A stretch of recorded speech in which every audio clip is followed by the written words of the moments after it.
Olá, meus amigos e minhas amigas, tudo bem com vocês? Eu sou Gustavo Eugênio do CGE Consultoria e Estudos Jurídicos e hoje, pessoal, eu estou aqui de volta para dar continuidade a essa série de vídeos do De Olho no Edital. É isso aí, pessoal.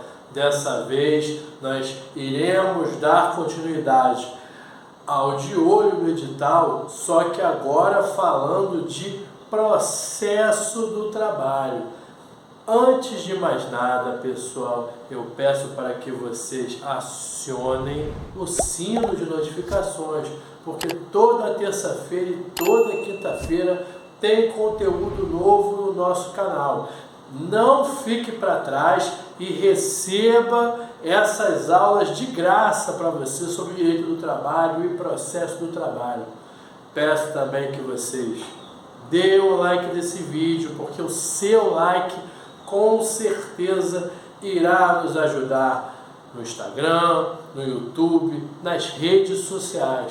Peço também que vocês compartilhem esse vídeo, porque esse conteúdo que eu vou falar hoje com vocês já caiu em prova do OAB, pode te ajudar e também, por que não, pode ajudar uma outra pessoa que também precise desse conteúdo, seja para a prova do OAB, seja um recém-formado advogado, uma recém-formada advogada, para conhecer a prática trabalhista.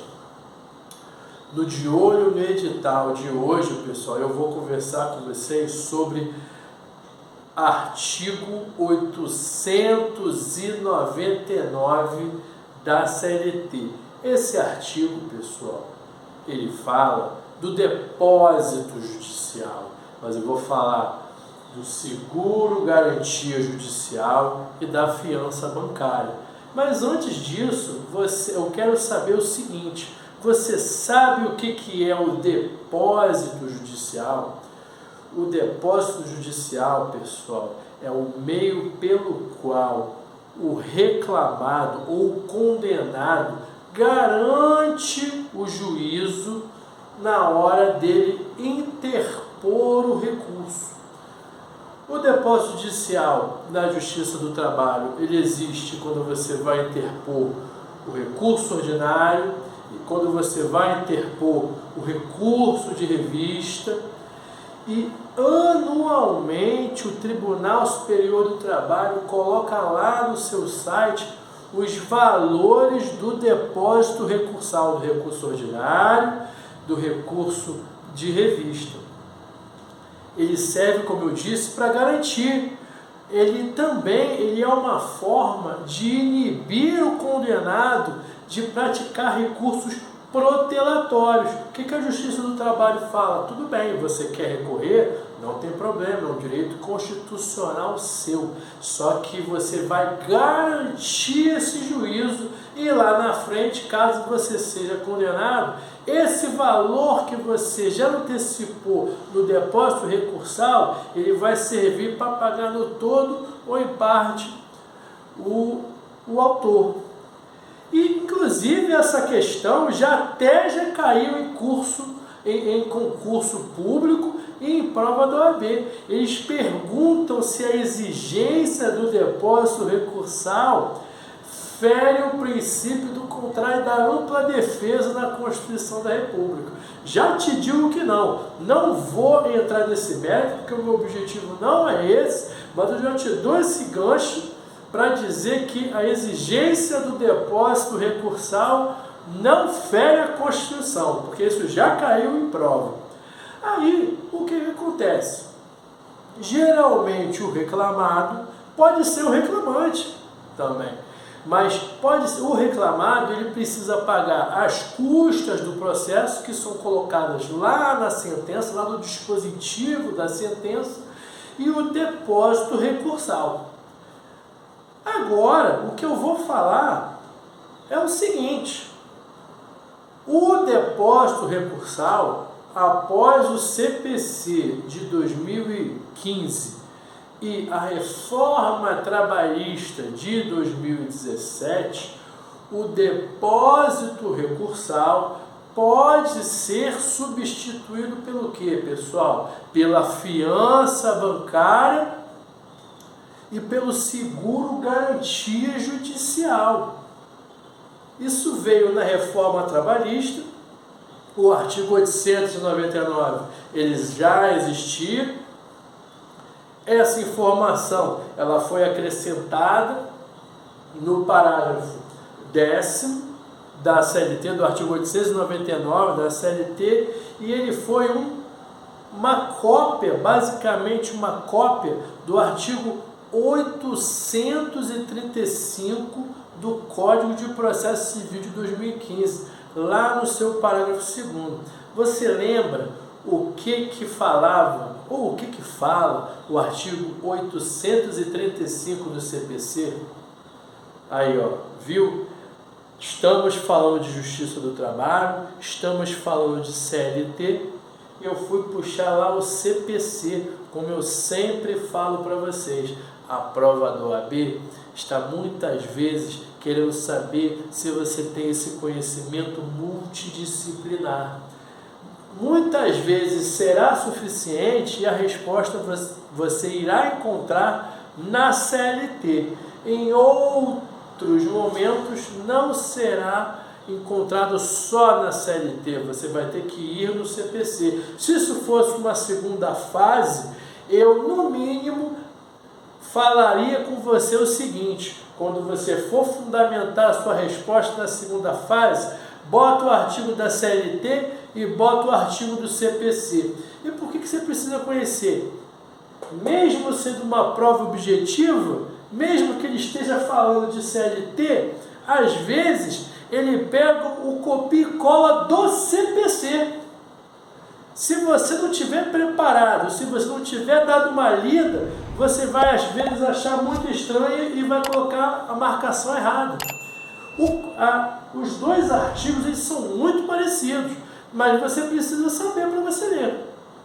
E o que fala aqui o artigo 835? Ele está falando da penhora, pessoal. Chegamos à fase de execução e o 835 está lá na fase da penhora e está falando da ordem preferencial da penhora. Quando o oficial de justiça for lá penhorar, quando o exequente for penhorar para satisfação do seu crédito, do crédito exequendo, qual é a ordem preferencial? Aí o 835 do Código de Processo Civil vai colocar lá, por exemplo, inciso 1, dinheiro. Inciso 2, por exemplo, ele vai falar títulos do Tesouro Nacional. Lá na frente ele vai falar bens imóveis. Depois ele vai falar bens móveis. Lá mais embaixo ele vai falar cotas das sociedades. Um pouco mais acima, bens mobiliários, ações. Vai falar de navio, de embarcações, vai falar de metais preciosos, tudo ali na ordem preferencial, que o exequente ele vai tentar, geralmente, ele vai tentar lá o número 1, que é dinheiro e depósito, poupança, valores financeiros, ele vai tentar, mas nem sempre ele vai encontrar. Por isso que o CPC, ele colocou várias possibilidades. Aí, lá no parágrafo 2º do CPC, do artigo 835, o que ele vai falar? Fiança bancária e depósito garantia judicial equiparam-se a dinheiro. É isso aí. Então, dá uma lida no 835 do CPC, dá uma lida no 899, parágrafo 10º da CLT, quando nós conversarmos de depósito recursal, quando formos um pouco mais, quando formos além e falarmos de fiança bancária e depósito garantia judicial, porque isso tem caído nas provas do OAB. E como eu disse, é a matéria que você estuda no CPC e na CLT. E olha só, Você está aqui estudando comigo a fiança bancária e o depósito garantia judicial. Deixa eu te dar uma dica. Se você gastou o seu tempo e sua energia para ir para o artigo 899 da CLT, não estuda só o parágrafo 10º, não. Não estuda só o parágrafo 2º do 835 do CPC, não. Por dois motivos. Primeiro, estuda ele todo. Esses dois artigos, leia, releia, porque olha só, primeiro porque são dois artigos muito importantes. O advogado precisa saber a ordem preferencial da penhora. O advogado precisa saber a ordem preferencial da penhora. Então, não é absurdo dizer que a prova do OAB vai perguntar. Então, não leia só o parágrafo 2º, não. Leia todos aqueles incisos e os 3 parágrafos. Aí você aproveita e lê o parágrafo 2º. Se você quiser, já que você está estudando isso, quiser ler mais 2 ou 3 vezes o parágrafo 2º, tudo bem. Mas já que você está indo lá, leia o 835 todo do CPC. E da mesma forma, o 899 da CLT é outro artigo que a advogada trabalhista, o advogado trabalhista, precisa conhecer. Então estude ele todo. Caput, seus parágrafos, estude todo, porque ele pode cair em qualquer etapa, porque é importante. E segundo, eu falei para você estudar esses dois, porque são 2 artigos importantes. Esse é o primeiro motivo, são 2 artigos muito importantes. Eu estou falando pela 4ª vez isso, 3ª ou 4ª vez. E o segundo motivo é o seguinte, pessoal.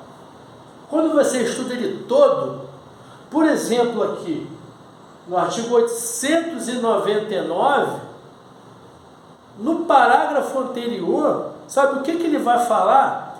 Ele vai falar quais são as entidades que estão isentas do depósito recursal. Isso é prática. Se eu não me engano, isso já caiu. Quem é isento de depósito recursal, se não me engano, isso já caiu na prova do OAB. E eu te digo, tive um monte de cliente aí que era autor e o réu sempre caía nesse parágrafo, acho que no parágrafo anterior a esse, parágrafo 9º, sempre caía nessa história, porque a lei fala assim, ó, fique isento de custas. Aí o que o réu fazia? Não recolhia as custas e não recolhia o depósito recursal. Estava errado. O juízo entendia que o recurso era deserto, não recolheu o depósito recursal. Aí ele entrava lá com agravo de instrumento, falando, não, o parágrafo da CLT diz que é isento.